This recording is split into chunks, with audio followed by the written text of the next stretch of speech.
Yo, c'est Nico, j'espère que vous allez bien. On entend partout maintenant que les IA remplacent de plus en plus ces artistes, car elles sont capables de générer des œuvres d'une qualité incroyable. Et ça, c'est vrai. Mais depuis, toutes les vidéos que je croise, c'est pour te montrer comment gagner de l'argent avec ChatGPT ou tes formes que les IA vont nous remplacer. Il y a même déjà des formations sur ChatGPT. Mais je suis tombé sur une vidéo qui parlait de l'aspect légal de ces outils. J'ai donc décidé de fouiller plus loin et ça a donné cette vidéo. Dans cet épisode, on va aborder la question des IA et des droits d'auteur. D'abord, le droit d'auteur, c'est quoi? Tu vas très vite comprendre. Let's go. Sur cette chaîne, je parle de tech, de news, je fais des tests et des critiques. Donc, n'hésite pas à t'abonner et activer la cloche de notification pour ne rien rater. Le droit d'auteur est un terme juridique désignant les droits dont jouissent les créateurs sur leurs œuvres littéraires et artistiques. Les IA peuvent générer des œuvres. Donc, en se basant sur cette définition, elles ont donc normalement des droits d'auteur là-dessus. Pas vraiment, car cette définition ne dit pas tout.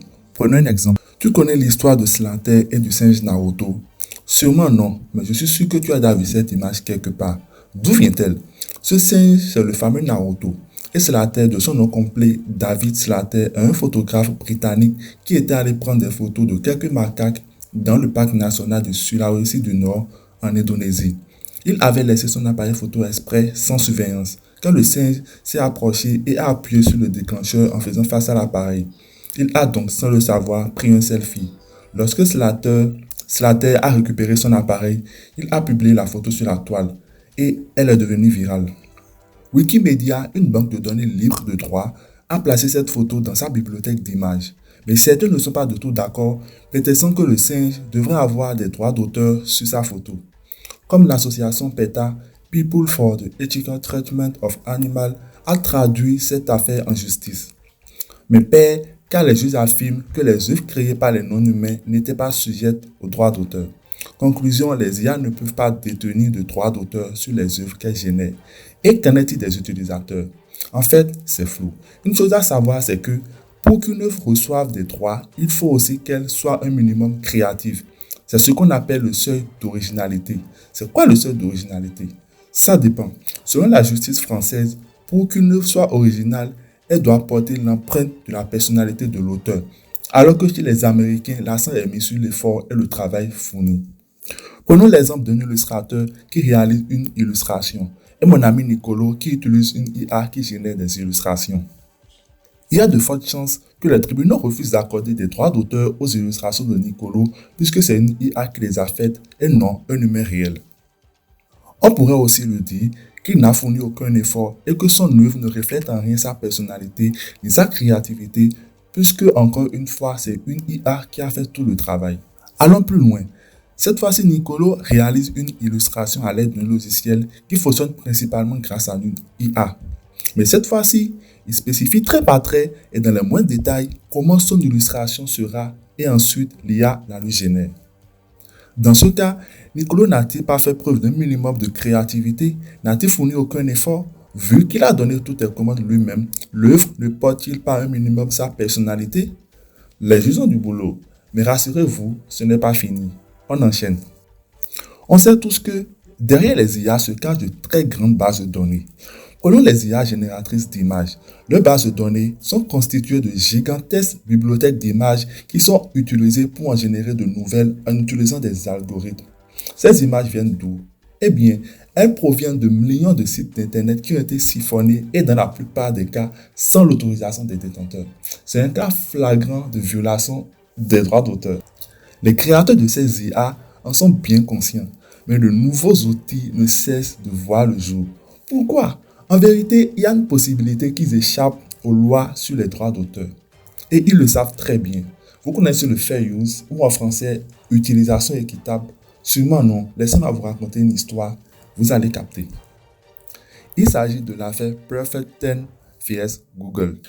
Perfect 10 est une société qui propose des images pour adultes de grande qualité à ses utilisateurs moyennant une rémunération. Mais il s'est fait que certains sites avaient récupéré ces photos et les proposaient gratuitement. C'est là que Google entre en jeu. Google a recensé ces images et les a intégrées à son moteur de recherche. C'est un garçon intelligent. Et lorsqu'on faisait une recherche, on pouvait voir des photos du site de Perfect 10 apparaître sous forme de vignettes dans les résultats. Perfect 10 a donc attaqué Google pour atteindre aux droits d'auteur. Comme vous vous en doutez déjà, Google a remporté le procès parce qu'il a bénéficié du fair use. À noter que le fair use permet un assouplissement des droits d'auteur, ce qui favorise l'essor des nouvelles technologies. Dans une étude menée par Paul Goldstein, professeur de droit à la Stanford Law School, c'est un expert mondialement reconnu du droit de la propriété intellectuelle. Il dit: le fair use s'applique aux nouvelles technologies lorsque trois facteurs sont réunis. 1. Il faut une utilisation grandissante, systématique et très répandue de la technologie par les consommateurs. 2. Une valeur sociale croissante dans l'ensemble. 3. Au départ, des coûts de transaction très élevés en ce qui concerne la négociation de licences pour l'exploitation. Ce qui, dans le temps, était le cas de Google. Il faut aussi noter que Google, étant très utilisé, faisait aussi la promotion indirecte des images de Perfect 10 gratuitement. Les images en étant sous forme de vignettes n'étaient pas aussi de qualité d'origine. Et recueillir une autorisation pour toutes les images représenterait un travail colossal. Maintenant, revenons à nos chères IA. On pourrait dire qu'elles sont aussi dans le même cas que Google à l'époque. Mais notre analogie a quelques limites. Les IA, eux, génèrent de nouvelles œuvres à partir de travaux précédents. On ne peut pas vraiment traiter ces deux cas de la même manière. Eh bien, que faire? Jusqu'à l'heure actuelle, on ne sait pas comment la justice verra ce cas. En parlant de justice, certains n'attendent pas. C'est le cas de Craig Peters, le PDG de Getty Images, qui a poursuivi Stability AI, la société derrière Stable Diffusion, en justice pour avoir intégré à sa base de données leurs images sans en avoir les droits. Mais ce dernier ne demande pas que l'IA soit supprimée ou bloquée. Il veut un arrangement entre les deux parties.